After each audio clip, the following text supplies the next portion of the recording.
मंजिलें उन्हीं को मिलती हैं जिनके सपनों में जान होती है। पंख तो यूं ही फड़फड़ाते हैं, उड़ान हौसलों से भरी जाती है, उड़ान हौसलों से भरी जाती है। डियर फ्रेंड्स, आप सभी का स्वागत है एमएसबी एकेडमी के यूट्यूब चैनल में। आज की क्लास में हम लसप और मसप यानी कि एलसीएम और एचसीएफ के बारे में पढ़ेंगे। तो आप सभी इस चैनल में पहली बार आए तो इस चैनल को सब्सक्राइब जरूर करें, साथ में बेल आइकन को भी दबाएं और क्लास के लास्ट तक बने रहिए, अंत तक क्लास को पूरी देखना जिससे सारी चीज आपको समझ में आ जाए। तो हम सबसे पहला टॉपिक स्टार्ट करेंगे लसप, यानी हम टॉपिक का नाम क्या है, लसप। क्या होता है लसप का अर्थ?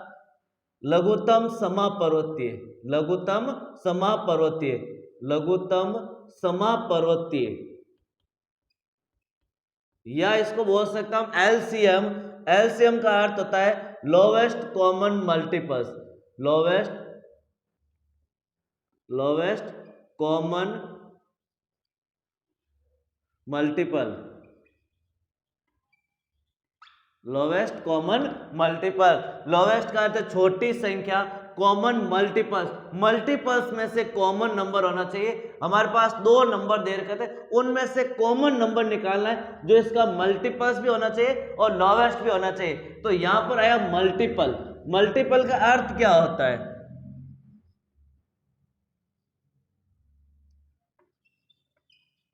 मल्टीपल्स, या हम बोल सकते हैं अपवर्तीय। क्या बोल सकते हैं? अपवर्तीय। अपवर्तीय या मल्टीपल का अर्थ क्या होता है? अपवर्तीय या मल्टीपल्स का अर्थ होता है कि कोई भी नंबर दे रखा हमें, जैसे 5 का गुणज या अपवर्तीय बोल सकता हूं, 5 का गुणज या अपवर्तीय या मल्टीपल्स। मल्टीपल्स का अर्थ होता है कि उसकी टेबल 5, 10, 15, 20, 25, 30, 35 यानी 5 की टेबल लिखनी हमें अनंत तक लिखी जा सकती, कोई इसका एंड नहीं होता है। तो गुणज या अपवर्तीय, अपवर्तीय को मल्टीपल भी बोलते हैं और मल्टीपल का अर्थ होता है उसकी टेबल। जैसे 6 का अपवर्तीय, 6 का अपवर्तीय चाहिए तो 6 की टेबल लिखेंगे, 12, 6 3 18, 6 चौक 24, 6 5 30, 36, इस प्रकार हम इसकी क्या लिखेंगे? टेबल लिखेंगे। तो अनंत तक चलती रहती है। तो ये होता है अपवर्तीय यानी मल्टीपल्स का अर्थ होता है, यानी उसकी टेबल अनंत तक चलती है। तो हमने 5 और 6 का अपवर्तीय लिखा। तो यहां से हम एक चीज देख रहे हैं कि अपवर्तीय अनंत तक चलते हैं, किसी भी संख्या का अपवर्तीय अनंत होते हैं, किसी भी संख्या का अपवर्तीय अनंत होते हैं, अपवर्तीय अनंत होते हैं। कितने होते हैं? अनंत, यानी हम गिन भी नहीं सकते, इतने सारे मल्टीपल्स होते हैं, अनंत तक टेबल चलती रहती है। और किसी भी संख्या का सबसे छोटा अपवर्तीय, किसी भी संख्या का सबसे छोटा अपवर्तीय, सबसे छोटा अपवर्तीय, अपवर्तीय, सबसे छोटा अपवर्तीय कौन सा हो जाएगा? स्वयं खुद का नंबर ही होगा, स्वयं संख्या होगी, खुद ही होगा। अब खुद कैसे? जैसे यहां पर हमारे पास टेबल चल रही है तो सबसे छोटा अपवर्तीय कौन है? 5, और 6 का सबसे छोटा अपवर्तीय कौन है? 6। यानी जिस नंबर का अपवर्तीय पूछा गया गुणज वही सबसे छोटा नंबर होता है, जो नंबर है वही सबसे छोटी अपवर्तीय संख्या है और उसकी टेबल हमें लिखनी, तो सारे अपवर्तीय हो जाएंगे। ये तो था हमारे पास 5 और 6 का अपवर्तीय का। अपवर्तीय हमें समझ में आ गया, समापर्वतीय या मल्टीपल। कॉमन, कॉमन का अर्थ होता है उभयनिष्ठ, कॉमन का अर्थ क्या था? उभयनिष्ठ या सम्मान। क्या होना चाहिए? सम्मान। जैसे मेरे पास दो टेबल लिखी है 5 और 6 की, इसमें देखना कॉमन नंबर कौन सा, दोनों में कौन सा नंबर आ रहा है। जैसे 30 नंबर है जो दोनों में आ रहा है, 30 नंबर है जो किस में आ रहा है? दोनों संख्या में 30 नंबर आ रहा है, तो मैं बोलूंगा कॉमन संख्या क्या है मेरे पास? 30 है। कॉमन संख्या क्या है? 30। उभयनिष्ठ संख्या कौन सी है? 30 है, जो दोनों में आ रही है। कॉमन का अर्थ यह होता है। मल्टीपल्स का अर्थ है उसके गुणज। और लोवेस्ट सबसे छोटा, सबसे छोटा, लोवेस्ट। अब 5 तो दोनों में आ नहीं रहा है, 10 दोनों में आ नहीं रहा है, 15 दोनों में आ नहीं रहा, 20 दोनों में आ नहीं रहा, 25 दोनों में आ नहीं रहा, 30 आ रहा है। तो इसका मतलब ये सबसे छोटा है, इसलिए इसका नाम पड़ गया लघुत्तम समापर्वतीय, यानी वह छोटी से छोटी संख्या, वह छोटी से छोटी संख्या जिसमें दी गई दोनों संख्याओं का भाग जाता है। देखो 5 का भाग भी 30 में जाता है और 6 का भाग भी 30 में जाता है। ये होता है एलसीएम का अर्थ, यानी इसकी परिभाषा हम बोल सकते हैं वह सबसे छोटी संख्या या छोटी से छोटी संख्या जिसमें दी गई संख्याओं का भाग पूरा पूरा जाता है, तो वह क्या कहलाता है? एलसीएम या लघुत्तम समापवर्तीय। दूसरा हमारे पास वर्ड है मसप। क्या लिखा हुआ है? मसप। मसप क्या होता है? एचसीएफ। क्या होता है? एचसीएफ। क्या होता है मसप? महत्तम, महत्तम, अधिकतम, महत्तम समापवर्तक, समापवर्तक, महत्तम समापवर्तक, या बोल सकते हैं हाईएस्ट, हाईएस्ट कॉमन फैक्टर। अपवर्तक। क्या लिखा हुआ है? अपवर्तक या फैक्टर। अपवर्तक या फैक्टर। अपवर्तक क्या होता है? सबसे पहले हम इसी का अर्थ पढ़ते हैं, अपवर्तक या फैक्टर। अपवर्तक का अर्थ होता है कि उसके कौन कौन सी संख्या में भाग जाता है। कोई भी संख्या दे रखी है, जैसे मैंने लिखा 6 का अपवर्तक, 6 का अपवर्तक यानी 6 का भाग किस किस के अंदर जाता है, किस किस संख्या का भाग 6 के अंदर जाता है, यानी 6 किस किस की टेबल में आता है। जैसे 6 1 की टेबल में आता है, 6 2 की टेबल में आता है, 6 3 की टेबल में आता है और 6 6 की टेबल में आता है। अपवर्तक का अर्थ होता है कि 6 किस किस की टेबल में आता है। मैंने यहाँ लिखा 12, 12 का अपवर्तक, 12 का अपवर्तक। 12 किस किस की टेबल में आता है? 1 की आता है, 2 की आता है, 3 की आता है, 4 की आता है, 5 की आता है क्या? नहीं। 6 की आता है, यस, और 12 की आता है। और किसी की टेबल में आता है क्या? नहीं आता है। इनकी संख्या लिमिटेड होती है, इसकी संख्या फिक्स होती है अपवर्तक, यानी कुछ ही संख्या होती है। ऐसा नहीं इसको मैं बोल सकता अनंत अपवर्तक होते हैं, नहीं होते। 6 के अपवर्तक 4 ही होते हैं, इसके अलावा कोई अपवर्तक नहीं है, यानी 6 का गुणनखंड कोई है ही नहीं। 6 का गुणनखंड है ही नहीं कि 6 में और किसी संख्या का भाग पूरा पूरा नहीं जाता है। केवल इन 4 संख्याओं के अलावा 6 में किसी का भाग नहीं जाता है। 12 में इन 1 2 3 4 5 6, 12 में इन 6 संख्याओं के अलावा किसी का भाग नहीं जाता है, तो ये अपवर्तक है, यानी फैक्टर है, गुणनखंड बोल सकते हैं हम, यानी उसमें किस किस संख्या का भाग जाता है। तो मेरे पास ये संख्या आ गई जिसमें 12 का भाग जाता है। तो अपवर्तक वर्ड आप समझ चुके होंगे सभी, किसी को डाउट नहीं होगा अब तो। अपवर्तक वर्ड बिल्कुल इजी तरीके से कि उसमें किस किस का भाग जाता है, जो भी संख्या दे रखी है उस संख्या में किस किस का भाग पूरा पूरा जाएगा, वो हमारे पास क्या हो जाएगा? अपवर्तक हो जाएगा उस संख्या के। फर्स्ट पॉइंट हम पढ़ेंगे कि अपवर्तक, सबसे छोटा अपवर्तक, सबसे छोटा अपवर्तक, किसी भी संख्या का सबसे छोटा अपवर्तक कौन सा होगा? 1 होगा। एक के छोटा कोई भी नंबर नहीं है जो इन सब संख्याओं से डिवाइड होता है, तो सबसे छोटा अपवर्तक क्या होगा? 1 होगा। और सबसे बड़ा अपवर्तक कौन सा हो जाएगा? सबसे बड़ा अपवर्तक वो स्वयं संख्या ही होगी। बड़ा अपवर्तक स्वयं संख्या ही होगी, जो खुद की संख्या है वही संख्या सबसे बड़ा अपवर्तक होगा। अपवर्तक का अर्थ यही होता है कि वो किस किस की टेबल में आता है। तो अब ये हो गया अपवर्तक यानी फैक्टर का अर्थ समझ में आ गया हमें। अब हम पढ़ेंगे कॉमन। अभी हमने पढ़ा था कॉमन जो दोनों में होना चाहिए, और हाईएस्ट, अधिकतम, महत्तम, बड़ी से बड़ी संख्या। तो ऐसी कौन सी संख्या जो दोनों में है, दोनों में है और सबसे बड़ी है? 6 संख्या। 12 थोड़ी है, 12 इसमें नहीं है। तो 6 एकमात्र ऐसी संख्या है जो सबसे बड़ी संख्या है और जिसमें इन दोनों संख्याओं में भाग जाता है। 6 का भाग इन दोनों संख्याओं में जाता है, यानी 6 एक ऐसी संख्या जो दोनों में कॉमन फैक्टर है। तो हम इसकी परिभाषा क्या लिख सकते हैं एचसीएफ की? यहाँ पर हमारे पास कॉमन अपवर्तक कौन सा हो गया? 6 हो गया। तो हम इसकी परिभाषा देंगे, वह बड़ी से बड़ी संख्या, वह बड़ी से बड़ी संख्या जो दी गई संख्या को पूर्णतः विभाजित करती है। यहां पर क्या बोल रहा हूं? दी गई संख्या को यह संख्या पूर्णतः विभाजित करती है, यानी 12 में 6 का भाग पूरा पूरा जाता है, 6 में 6 का भाग पूरा पूरा जाता है। जाता है दोनों में। तो वह बड़ी से बड़ी संख्या जिसमें दी गई संख्या में पूरा पूरा भाग जाता है। जो दी गई संख्या है उसमें जो हमने संख्या ज्ञात की उसका पूरा पूरा भाग जाता है। और लसप में हमने क्या पढ़ा था, वह छोटी से छोटी संख्या जिसमें दी गई संख्याओं का भाग पूरा पूरा जाता है। यहाँ पर वो छोटी संख्या थी, उस संख्या में दी गई संख्या का भाग पूरा पूरा जाना था, और यहाँ पर दी गई संख्या में उस बड़ी से बड़ी संख्या का भाग पूरा पूरा जाना चाहिए, उसे हम बोलते हैं एचसीएफ। ये हो गई दोनों की परिभाषाएं। एलसीएम और एचसीएफ का अर्थ क्या होता है। एलसीएम और एचसीएफ, लोवेस्ट कॉमन मल्टीपल्स, सबसे छोटा मल्टीपल्स, सबसे बड़ा फैक्टर पता करना, इसमें हाईएस्ट कॉमन फैक्टर में। नेक्स्ट अब हम लेंगे सबसे पहले मसप ज्ञात करना। मसप हम किस प्रकार ज्ञात करेंगे, मसप ज्ञात करना। अभी हमने पढ़ा था ओनली लसप और मसप की परिभाषा, उसका अर्थ समझा था हमने केवल लसप और मसप का। अब हम ज्ञात करेंगे मसप किस प्रकार ज्ञात करेंगे, यानी एचसीएफ। क्या ज्ञात करना है, एचसीएफ ज्ञात करना है।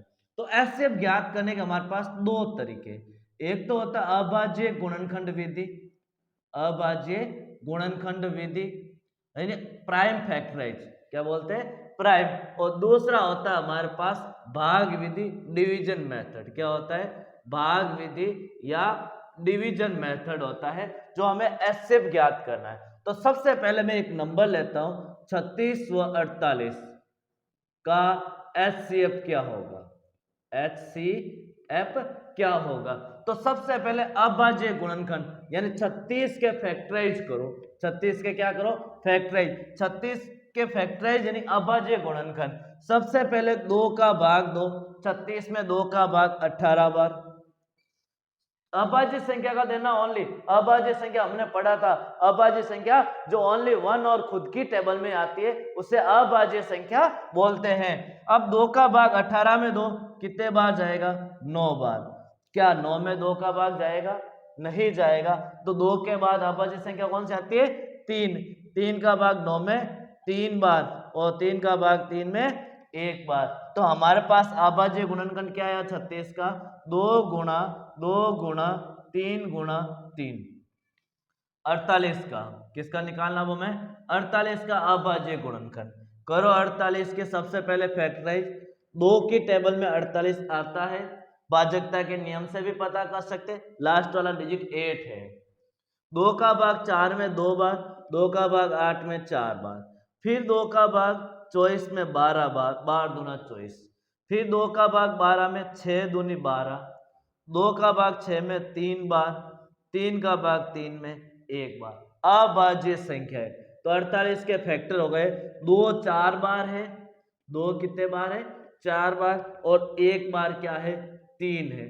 ये इसके फैक्टराइज आ गए, अभाज्य गुणनखंड विधि के अनुसार ये इसका क्या आ गया, फैक्टराइज आ गया। अब इसमें से देखो कॉमन कौन कौन सा आ रहा है, कॉमन चीज कौन कौन सी आ रही है हमारे पास, यानी उभयनिष्ठ कौन कौन है, क्या है इसमें उभयनिष्ठ। देखो 2 दोनों में कॉमन आ रहा है, 2 दोनों में कॉमन आ रहा है, और 3 दोनों में कॉमन आ रहा है। यानी एचसीएफ क्या हो जाएगा मेरे पास, जो कॉमन आता है उसको ले लो, 2 गुणा 2 गुणा 3, 2 गुणा 2 गुणा 3। तो इसका कितना हो जाएगा, 2 दूनी 4, 4 तीरी 12, तो एचसीएफ कितना आ जाएगा, 12 आ जाएगा। जो कॉमन है ओनली उसी को लेना है, ये होता है एचसीएफ। क्या होता है, एचसीएफ। अपवर्ती ज्ञात करेंगे लेकिन उससे तरीका क्या होता है, बड़ा होता है। अपवर्ती हम देखेंगे 36 किस किस की टेबल में आता है, वो सारे निकालेंगे, तो हम उससे अच्छा जल्दी से फैक्टराइज निकालेंगे, और फैक्टराइज में से जो कॉमन आता है, जो अभाज्य गुणनखंड में जो जो कॉमन नंबर आता है उसी को लेना है। दूसरी विधि थी हमारे पास भाग विधि। कौन सी थी, भाग विधि। भाग विधि में हमें भाग देना होगा, क्या देना होगा, भाग देना है, और भाग तब तक देना है जब तक 0 से एसपल नहीं आ जाए, और छोटी संख्याओं से बड़ी संख्या में भाग देना है। मेरे पास 36 और 48 है, तो मैं 48 में 36 का भाग दूंगा, छोटी संख्या बाहर, बड़ी संख्या अंदर। 36 एकम 36, माइनस करो, 8 में से 6 जाएगा 2, 4 में से 3 जाएगा 1, 12। अभी तक और भाग देना है। अब जब शेषफल इससे छोटा आ जाए, आगे कोई नंबर नहीं है, तो इसी संख्या को फिर से 36 से डिवाइड करो, जो यहाँ पर नंबर है उसको यहाँ लिखना है। 12 या 36 भाग पूरा पूरा चला गया। इसका मतलब जो सबसे लास्ट में हमने भाग किससे दिया, सबसे लास्ट में हमारा भाजक क्या है, 12 है, तो एचसीएफ कितना हो जाएगा हमारे पास, 12 हो जाएगा। जो सबसे लास्ट में भाजक है वही हमारा क्या होता है, एचसीएफ होता है भाग विधि से। तो एचसीएफ कितना आ गया हमारे पास, 12, और अभाज्य गुणनखंड से भी कितना आया हमारे पास, 12। तो दोनों में से किसी भी तरीके से हम एचसीएफ निकाल सकते हैं। मसप ज्ञात करना सीखा। अब हम देखेंगे लसप ज्ञात करना। लसप ज्ञात करना यानी एलसीएम ज्ञात करना। क्या ज्ञात करना है, फाइंड द एलसीएम। एलसीएम हम किस प्रकार ज्ञात करेंगे, इसको भी ज्ञात करने की दो विधियां हैं। एक तो गुणनखंड विधि, एक तो कौन सी है, गुणनखंड विधि, और एक है भाग विधि। अभाज्य गुणनखंड विधि भी बोल सकते हैं इसको, अभाज्य गुणनखंड, अभाज्य गुणनखंड विधि। और दूसरी आती है हमारे पास भाग विधि। कौन सी आती है, भाग विधि। हमें भाग देना है, क्या देना है, भाग देना है। तो अब देखो हमारे पास एक एग्जांपल्स है। मेरे पास एक नंबर है 168 और 432 का एलसीएम क्या है, 168 व 432 का एलसीएम क्या है। एलसीएम निकाला, हम दोनों विधि से ट्राई करते हैं, सेम आना चाहिए आंसर। देखो गुणनखंड विधि, अभाज्य विधि, सबसे पहले गुणनखंड, हम गुणनखंड करेंगे, क्या करेंगे, गुणनखंड करेंगे। अब गुणनखंड करो, किस प्रकार गुणनखंड करेंगे, सबसे पहले 168 है, वो किस किस की टेबल में आता है, कैसे डिवाइड करेंगे, प्राइम फैक्टराइज।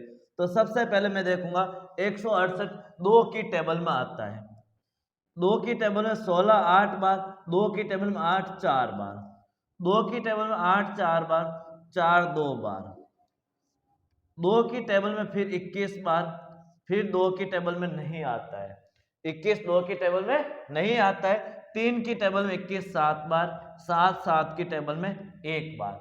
तो मेरे पास 168 के फैक्टराइज क्या प्राप्त हुए, 2 गुणा 2 गुणा 2 गुणा 3 गुणा 7, ये मेरे को 168 के फैक्टराइज मिले। अब मैं निकालूंगा 432 के फैक्टराइज क्या मिलेंगे, 432 के फैक्टराइज। 2 का भाग 4 में 2 बार, 3 में 1 बार, 3 में 6 बार, 1 बार, और 12 12 में 6 बार। फिर 2 का भाग देंगे 1, क्या 8 लिख दूं, नहीं, पहले 1 में दूंगा, जाता ही नहीं 0, फिर 8 आएगा, क्योंकि 216 में 2 का भाग देंगे तो 2 एकम 2, 2 माइनस 2 0, 1 लिखा, भाग नहीं जाता 0 लिखेंगे, और फिर 6 लिखेंगे और 8 आएगा, तो मैं 108 लिखूंगा। 2 का भाग 5 और 4, 5 दूनी 10, 4 दूनी 8, फिर 2 का भाग 27 इंटू 2 54, 2 दूनी 4, 7 दूनी 14, 3 का भाग 9 बार, 3 का भाग 3 बार, 3 का भाग 1 बार। ये अभाज्य गुणनखंड हुआ। 2 कितने बार है, 4 बार, 1 2 3 4। फिर 3 कितने बार है, 3 बार, 1 2 3। अब हमें निकालना एलसीएम। क्या निकालना है, एलसीएम। एलसीएम में आपको इसमें से जो कॉमन आता है वो तो पहले लिखना है। अभी सही से समझना, यहां से समझने लायक चीज है कि जो कॉमन आ रहा वो लिखो। ये कॉमन आ रहा है यहां से 2, ये लिख दिया 2। ये कॉमन आ रहा है इन 2, फिर ये कॉमन आ रहा है उसको लिख दिया 2, फिर 3 कॉमन आ रहा, 3 लिख दिया। ये तो हमने एचसीएफ में किया, इसको मैं बोल सकता हूं ये हमारा एचसीएफ है। क्या है, एचसीएफ। अब जो बचे नंबर है उनको भी साथ में लिखना है। जैसे यहां से 7 बच गया, यहां से 2 बच गया, और यहां से 2 3 भी बच गए। जो जो नंबर पीछे बच गए उसको भी लिखना है। यहां से 2 बचा, 2 लिख दिया, 7 बचा, 7 लिख दिया, 2 3 बचे, 2 3 लिख दिए। यानी सभी नंबरों को लिखना है। बोल सकते हैं हाईएस्ट नंबर लेना है। क्या नंबर लेना है, हाईएस्ट नंबर। जैसे यहाँ 2 3 बार है और 2 4 बार है, तो हम 2 4 बार लिखेंगे। 3 1 बार है और 3 3 बार है, तो हम 3 3 बार लिखेंगे। और 7 1 बार है तो हम 7 को भी 1 बार लिखेंगे। यानी जो सबसे बड़ी घात है उसको लिखते हैं, एचसीएफ में सबसे छोटी घात को लिखते हैं। अब इसको गुणा कर दो, 2 into 2 4, 4 into 2 8, 8 into 3 24, multiply 7 into 2 into 3 into 3 9, यही होता है। अब 24 इंटू 7 करो, कितना हो जाएगा? 7 चौक 28, असल की 2, 7 दूनी 14 और 2 कितना हो जाएंगे हमारे पास? 16, मल्टीप्लाई 2 इंटू 9, यही बचा। 2 से इसको गुणा करो, 8 दूनी 16, 16 दूना 32 और 1 33, फिर इसको 9 से गुणा करो, 9 6 54, 4 असल की 5, 9 3 27, 27 और 5 कितने हो जाएंगे हमारे पास? 32, 2 असल की 3, 9 3 27, 27 और 3 30, यानी 3024 हमारे पास क्या आ जाएगा? एलसीएम आ जाएगा। अब हम इसको भाग विधि से सरल करते हैं। किस विधि से? भाग विधि से। भाग देना, हमें भाग देने के लिए मेरे पास 168 है और दूसरा नंबर 432 है। भाग देने के लिए मैं ये वाला तरीका चूज करूंगा। सबसे पहले 2 का भाग दिया, भाग हमें इसी प्रकार देना है, जो भाग जाता है उसका दे दो। छोटे नंबरों से डिवाइड स्टार्ट करना, चाहे दोनों में जाए या नहीं जाए, हमें छोटे नंबर से स्टार्ट करना, अभाज्य संख्या से। 2 का भाग इसमें 8 बार और 2 का भाग 4 बार। 2 का भाग कितने बार जाएगा? 216 बार। कितने बार जाएगा? 216 बार। फिर 2 का भाग देंगे, कितने बार जाएगा? 2 4 दूनी 8, 2 42, 2 84। फिर 2 का भाग 108 बार, अभी हमने दिया ही था, ये रहा 2 का भाग 108 बार। फिर 2 का भाग देंगे 21 बार और 108 में कितने बार जाएगा? 54 बार। 54 2 108 होता है और 21 2 42। फिर देखो 2 का भाग जाता है, बिल्कुल जाता है भी 54 में, तो 54 में देंगे 27 बार। दोनों में से एक में भी जाता है तो देना, जिसमें नहीं जाता उसको सेम लिखना है। 2 का भाग जाता है? नहीं जाता है। नंबर आता 3, 3 का भाग 21 में 7 बार, 27 में 9 बार। फिर 3 का भाग 2, 7 में नहीं जाता तो 7 को ऐसे लिख दो, 9 में जाता 3 बार। फिर 3 का भाग 7 में नहीं जाता, 3 में 1 बार जाता है और 7 में 7 का भाग 1 बार जाता है। लास्ट में हमारे पास दोनों एक एक आने चाहिए।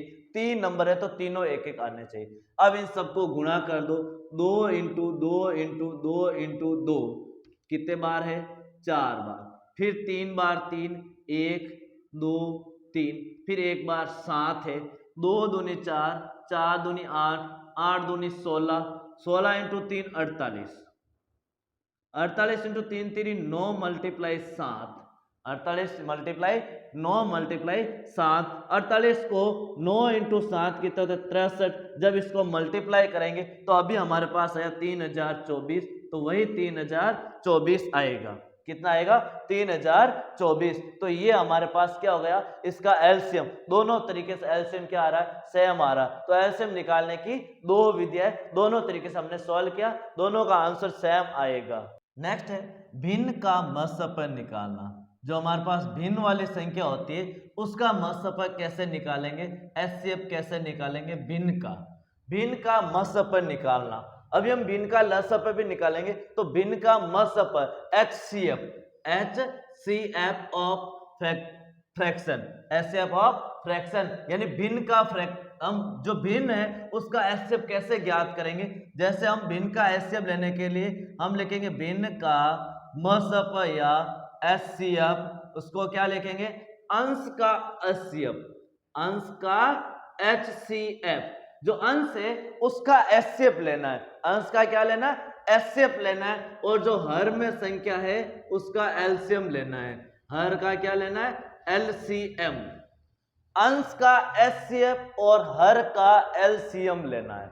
जो अंश में संख्या उसका एचसीएफ निकालना है और जो हर में संख्या उसका क्या निकालना है? एलसीएम। ये भिन्न का मसफर निकालने का तरीका है, भिन्न का मसफर निकालना। जैसे हम एक क्वेश्चन लेते हैं, एग्जांपल्स लेते हैं। मैं लिखता हूं 9/28, क्या लिखा? 9/28, 15/22, 15/22 और 3/5 का मसफर क्या होगा? मसफर क्या है? हमें इसका मसफर निकालना है। संख्या है 9/28, 15/22, 3/5, इसका हमें मसफर निकालना है। मसफर कितना होगा? तो सबसे पहले अंश का क्या निकालेंगे हम?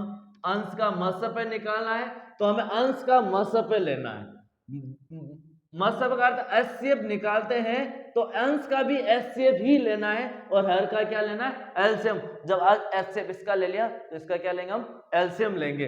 तो अंश का एचसीएफ, हम एचसीएफ निकालें, अंश का एचसीएफ। बताओ तीनों नंबर किसकी टेबल में आते हैं, एचसीएफ, अंश का एचसीएफ। अंश में है क्या नंबर हमारे पास, नंबर है 9, 15, 3। इसका एचसीएफ कितना आएगा, 9, 15, 3। अभी हमने सीखा था भाग विधि और फैक्टराइज विधि से कि एचसीएफ कैसे ज्ञात करते हैं। ऐसी संख्या जिसका भाग इन तीनों संख्या में जाता है, जैसे मैं लेता हूं 3, क्या 3 का भाग तीनों संख्या में जाता है, बिल्कुल जाता है। 3 से बड़ी संख्या चेक करो, 3 से बड़ी संख्या आती है 6, 6 का भाग जाता है क्या, नहीं जाता है। बड़ी से बड़ी संख्या जिसका भाग तीनों संख्या में जाता है, तो यहां हमारे पास इसका एचसीएफ कितना आएगा, 3 आएगा, जो 3 का भाग तीनों संख्या में जाता है। अभी हमने निकाला था फैक्टराइज करके, क्या निकाल के, फैक्टराइज 9, 15 और 3, इसका एचसीएफ निकालेंगे। 3 का भाग तीनों संख्या में जाता, 3 बार, 5 बार और 1 बार। अब कोई भी संख्या सेम नहीं जिसका भाग जाए, तो एचसीएफ कितना आएगा, 3। हर का एलसीएम, हर का एलसीएम, हर का एलसीएम निकालेंगे। हर में संख्या हमारे पास 28, 22 और 5। जब हम इसका एलसीएम निकालना है, क्या निकालना है, एलसीएम, एलसीएम निकालना अभी हमने सीखा था भाग विधि से, 28, 22 और 5। तो एलसीएम निकालने के लिए हम क्या करते थे कि यहाँ पर इसका एलसीएम निकालेंगे। सबसे पहले 2 का भाग, 14 दूना 28, 11 दूना 22, 5 का 5। फिर 2 का भाग 7 बार, 11 बार और 5 बार। अब सारी प्राइम संख्याएं आ गई, तो हम सीधा मल्टीप्लाई कर दो, बार बार एचसीएफ नहीं निकालना, न भाग देना है, क्योंकि अब सारी संख्या क्या प्राइम नंबर है। मैं 5 का दूंगा 1 आएगा, फिर 7 का दूंगा 1 आएगा, फिर 11 का दूंगा। तो इससे अच्छा हम इसको क्या कर दे, मल्टीप्लाई। 11 इंटू 5 55, 11 इंटू 5 कितने होते, 55। 55 को मैं पहले 2 से करूंगा तो कितना आ जाएगा, 55 इंटू 2, 5 दूनी 10, 5 दूनी 10 और 1 11, 110। 110 को 2 से गुणा किया, कितना आ गया हमारे पास, 220। 220 को 7 से गुणा कर दो, 220 से किससे गुणा कर दो, 7 से। 0, 7 दूनी 14, 1, 7 दूनी 14 और 1 15, यानी इसका एलसीएम कितना आ जाएगा हमारे पास, 1540। ये इसलिए मल्टीप्लाई किया, हम सीधा मल्टीप्लाई आसानी से कर सके, इसलिए हमने बड़ी संख्या से पहले छोटी को मल्टीप्लाई कर दिया। 11 इंटू 5 55, 55 को 2 से किया 110, 110 को 2 से किया 220, 220 के 7 से किया तो 22 7 154 और 0। तो अब हमारे पास हर का एलसीएम आया 1540। अब हम भिन्न का एचसीएफ निकालेंगे, भिन्न का एचसीएफ। इसका एचसीएफ क्या हो जाएगा, जो संख्या हमारे पास अंश का एचसीएफ कितना है, 3, और हर का एलसीएम कितना है, 1540। फॉर्मूला यही कहता है। तो हमारे पास एचसीएफ कितना हो गया, 3/1540। यदि तीनों में भाग जाता है 3 का तो दे दो, नहीं तो यही होगा। भाग नहीं जाता है तो 3/1540 इसका क्या हो जाएगा, एचसीएफ होगा। नेक्स्ट है भिन्न का लसअ। अभी हमने भिन्न का एचसीएफ निकाला, अब भिन्न का एलसीएम क्या निकालेंगे, एलसीएम, यानी भिन्न का लसअ। क्या, लसअ, किसका, भिन्न वाली संख्याओं का लसअ, भिन्न का एलसीएम। तो क्या हो जाएगा, एलसीएम बराबर भिन्न का एलसीएम बराबर अंश का, क्या लेंगे अब हम, अंश का भी हम क्या लेंगे, एलसीएम ही लेंगे, क्योंकि यहां पर हमें एलसीएम निकालना है। और हर का क्या लेंगे हम, हर का एचसीएफ लेंगे, क्योंकि एलसीएम हमने ऊपर ले लिया तो यहां पर क्या लेंगे, एचसीएफ लेंगे। जैसे हम एक एग्जांपल से समझते हैं, मैंने एग्जांपल्स लिया 4/5 कोमा 32/15, 32/15 कोमा 64/18 का लसअ यानी एलसीएम क्या है। हमें इसका क्या निकालना है, एलसीएम क्या है। इन संख्याओं का एलसीएम निकालना है तो सबसे पहले अंश का हम एलसीएम निकालेंगे। अंश कौन सा है, 4, 32, 64 का एलसीएम क्या निकालेंगे, एलसीएम कितना आ जाएगा, 4, 32, 64। इन सब का एलसीएम निकालना हमें, 4, 32, 64 का एलसीएम निकालना है तो हम एलसीएम अभी निकाल रहे थे, वैसे ही निकालना है। सबसे पहले 4 का भाग 2 का भाग देंगे। किसका देंगे? 2 का। 2 बार, 16 बार और 32 बार। फिर 2 का 1 बार, 8 बार और 16 बार। फिर 2 का 1 बार, 4 बार, 8 बार। फिर 2 का 1 बार, 2 बार और 4 बार। फिर से 2 का देंगे 1, 1 और 2 और लास्ट में 2 का भाग और चला जाएगा। तो एलसीएम कितना हो जाएगा? 2 दूनी 4, 4 दूनी 8, 8 दूनी 16, 16 इंटू 2 32, 32 इंटू 2 64। तो एलसीएम कितना हो गया हमारे पास? 64। हर का एचसीएफ, हर क्या है हमारे पास? हर है हमारे पास 5, 15, 18। 5, 15, 18 का एचसीएफ। ऐसी कौन सी संख्या है जिसका तीनों में भाग जाता है? यहाँ 18 लिखा हुआ है। ऐसी कौन सी संख्या जिसमें तीनों का भाग जाता है? 5 का 3 में, हम ऐसी कोई भी संख्या नहीं जिसमें इन तीनों में भाग पूरा पूरा चला जाए। 5, 15, 18 में ऐसी कोई भी संख्या नहीं है जो तीनों में भाग पूरा जाने वाली, वो एक ही है जिसमें भाग सब में जाता है। तो एचसीएफ कितना हो जाएगा? 1 होगा, क्योंकि किसी भी संख्या का इन तीनों में भाग पूरा पूरा नहीं जाता है। कोई भी ऐसी संख्या नहीं है जिससे इन तीनों में भाग पूरा पूरा चला जाए। तो हर का एचसीएफ हो जाएगा 1 और हम लिखेंगे भिन्न का एलसीएम। भिन्न का एलसीएम क्या हो जाएगा? फॉर्मूले के अनुसार एलसीएम ऊपर, एलसीएम है 64, एचसीएफ कितना? 1, 1 नीचे लिख देंगे। तो हमारे पास क्या हो गया? भिन्न का एलसीएम कितना आएगा? 64/1 यानी कि 64 आएगा। कितना आएगा? 64। इस प्रकार हम भिन्न का भी एलसीएम निकाल सकते हैं और एचसीएफ निकाल सकते हैं। भिन्न के लिए एलसीएम है तो एलसीएम ऊपर, एचसीएफ नीचे। एचसीएफ निकालना, एचसीएफ ऊपर और एलसीएम नीचे। इस तरह से हमने कुछ आज की क्लास में कुछ टाइप्स किए। नेक्स्ट क्लास में हम दशमलव संख्याओं का और घात वाली संख्याओं का महत्व निकालना सीखेंगे। तो इस चैनल को सब्सक्राइब जरूर करना।